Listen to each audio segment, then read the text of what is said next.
പ്രതികൂല കാലാവസ്ഥയാണ്. ഈ പ്രതികൂല കാലാവസ്ഥയിൽ ഇപ്പോൾ നേവിയുടെ ഡൈവേഴ്സിനെ സംബന്ധിച്ചിടത്തോളം നേരത്തെ ഇവിടെ സൂചിപ്പിച്ച് ആവർത്തിക്കുന്നില്ല, അവർക്ക് പുഴയിലേക്ക് ചാടി അവരുടെ രക്ഷാപ്രവർത്തനം നടത്തുന്നതിന് ചില പ്രയാസങ്ങളുണ്ട്. അത് ആത്മഹത്യാപരമാണ് എന്നാണ് അവരുടെ ഒരു കാഴ്ചപ്പാട്. അപ്പോൾ ഒഴുക്ക് അത്ര ശക്തമാണ്, അതിൻ്റെ ഒരു അളവിൻ്റെ എത്രയോ ഇരട്ടിയാണ് ഒഴുക്ക്. അതുകൊണ്ടുള്ള ചില പ്രയാസങ്ങളുണ്ട്. എന്നാൽ ആ പരിമിതിയിൽ നിന്നുകൊണ്ട് തന്നെ സാധ്യമാകുന്ന ഒട്ടേറെ കാര്യങ്ങളുണ്ട്. ഞങ്ങളതാണ് ചർച്ച ചെയ്തത്. അപ്പോൾ നേവിയുടെ സേവനം ഇനിയും തുടരണം എന്ന് ഞങ്ങൾ ആവശ്യപ്പെട്ടിട്ടുണ്ട്.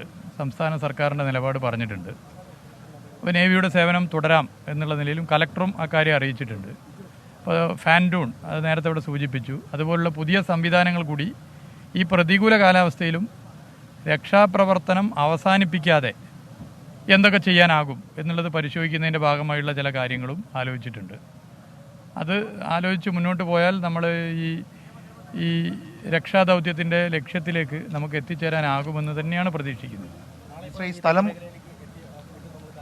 നാളെ രാവിലെ മുതൽ ഞങ്ങളിവിടെ ഉണ്ടാവും. കാര്യങ്ങൾ പൊതുവെ പരിശോധിച്ച് അതാത് ഘട്ടത്തിൽ എന്താണോ ചെയ്യാനാവുക അത് ചർച്ച ചെയ്ത് പോകും.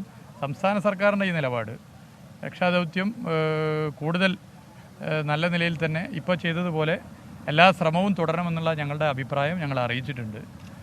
നേരത്തെ ഇത് ആകെ നിർത്താൻ വേണ്ടി പോവുകയാണെന്നൊക്കെയുള്ള ചില ചർച്ചകളും അഭിപ്രായങ്ങളൊക്കെ ഉയർന്നു വന്നിരുന്നു. ഇന്നത്തെ യോഗത്തിൽ ഞങ്ങളത് കൃത്യമായി പറഞ്ഞിട്ടുണ്ട്. ഒരു തരത്തിലും രക്ഷാപ്രവർത്തനത്തിന് പുറകോട്ട് പോകുന്ന ഒരു നിലപാട് എടുക്കാൻ വേണ്ടി പാടില്ല എന്നുള്ള സംസ്ഥാന സർക്കാരിൻ്റെ അഭിപ്രായം അതേപോലെ അംഗീകരിക്കുകയാണ് ചെയ്തത്. നേവിയുടെയും ആർമിയുടെയും പോലീസിൻ്റെയും സംസ്ഥാന സർക്കാരിൻ്റെ ഭാഗത്തു നിന്നുള്ള എല്ലാ കാര്യങ്ങളും ചെയ്യാൻ തയ്യാറാണ് എന്ന് തന്നെയാണ് സർക്കാർ പ്രതിനിധീകരിച്ചുകൊണ്ട്, കർണാടക സർക്കാരിനെ പ്രതിനിധീകരിച്ചുകൊണ്ട് പങ്കെടുത്തവർ പറഞ്ഞിട്ടുള്ളത്. സംഭവസ്ഥലങ്ങൾ നമ്മുടെ ഡ്രോൺ പരിശോധന പുതിയ അപ്ഡേഷനുകളും കിട്ടിയിട്ടുണ്ടോ? അല്ല, പുതിയ അവർക്ക് ഇപ്പോൾ ഓരോ മണിക്കൂറിലും ചില വിവരങ്ങൾ വരുന്നുണ്ട്. അപ്പോൾ ലേറ്റസ്റ്റ് കാര്യങ്ങൾ അപ്ഡേറ്റ് ചെയ്യും. അതായത് ഇന്നും ഞങ്ങൾ ഇരിക്കുന്നുണ്ട്. ഇന്ന് കുറച്ച് കഴിഞ്ഞാൽ കലക്ടറും മറ്റു ഉദ്യോഗസ്ഥരുമായിട്ട് ഞങ്ങൾ ഇരിക്കുന്നുണ്ട്. അവലോകനം ചേർന്നല്ലേ ഇതുവരെ ഇവിടെ നടന്നത്, ഇനി എന്താ എന്ന കാര്യങ്ങളിലൊക്കെ ചർച്ചയായി. അതെ, ഇപ്പോൾ ഒരു മെല്ലെപ്പോക്ക് ഉണ്ടായി എന്നൊരു ആക്ഷേപം ഒരു ഘട്ടത്തിൽ ഉയർന്നു വന്നിരുന്നു. അങ്ങനെ ഒരു അഭിപ്രായങ്ങൾ പല ഭാഗത്തും വന്നിട്ടുണ്ട്. ഇപ്പോൾ പ്രതികൂല കാലാവസ്ഥ ഒരു പ്രശ്നമായിട്ടാണ് നമുക്ക് കാണാൻ വേണ്ടി സാധിക്കുന്നത്. പക്ഷേ ആ പ്രതികൂല കാലാവസ്ഥയിൽ ചെയ്യാൻ സാധിക്കുന്ന കുറേ കാര്യങ്ങളുണ്ട്, അത് ചെയ്യേണ്ടതുണ്ട്. അതുപോലെ തന്നെ ഇതിൽ നിന്ന് ഒരടി പിറകോട്ട് പോകാതെ എന്തൊക്കെ ശ്രമിച്ച് നമുക്ക് രക്ഷാദൗത്യ ലക്ഷ്യത്തിലെത്തിക്കാനാവുമോ അതൊക്കെ ചെയ്യണം എന്ന കേരള സംസ്ഥാന സർക്കാരിൻ്റെ നിലപാട് പൊതുവേ യോഗം അംഗീകരിക്കുകയാണ് ചെയ്തത്. കുടുംബവുമായി അങ്ങ് സംസാരിച്ചിരുന്നു? അതെ, ഇന്നലെ ഞാൻ വീട്ടിൽ പോയിരുന്നു. ഇന്നും കുടുംബാംഗങ്ങളെ സംസാരിച്ചതിന് ശേഷം ഞങ്ങൾ കാണുന്നുണ്ട്. എല്ലാ നിലയിലും എന്തൊക്കെ ചെയ്യാനാകും അതൊക്കെ ചെയ്ത് മുന്നോട്ട് പോകുമെന്നുള്ളതാണ് പൊതുവെ ഞങ്ങൾ അറിയിച്ചിട്ട് സാധ്യമാകുന്ന എല്ലാ കാര്യങ്ങളും ചെയ്യും.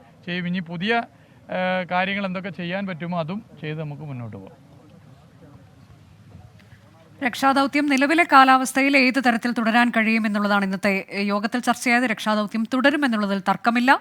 പുതിയ മെഷീൻ ബംഗളൂരുവിൽ നിന്ന് എത്തിക്കും. അത് ഫ്ലോട്ടിംഗ് ഫാൻറ്റൂൺ എന്നറിയപ്പെടുന്ന മെഷീനാണ് ബംഗളൂരുവിൽ നിന്ന് എത്തിക്കുക.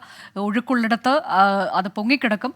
അത് കേന്ദ്രീകരിച്ചുകൊണ്ട് ഡൈവേഴ്സിന് പ്രവർത്തിക്കാൻ കഴിയുമെന്നുള്ളതാണ്. അത് അവരുടെ ജീവന് കൂടി സുരക്ഷ നൽകുന്നതാകും. അങ്ങനെ ആ തരത്തിലേക്ക് പ്രതീക്ഷ നൽകുന്ന ഒരു നീക്കം ഇന്നത്തെ യോഗത്തിൽ ഉണ്ടായിട്ടുണ്ട് എന്നുള്ളതാണ് ഏറ്റവും പുതിയ വിവരം. ലോറി എവിടെ എന്നുള്ളത് ലൊക്കേറ്റ് ചെയ്യാൻ കഴിഞ്ഞിട്ടുണ്ട് എന്നാണ് കളക്ടർ പറഞ്ഞത്.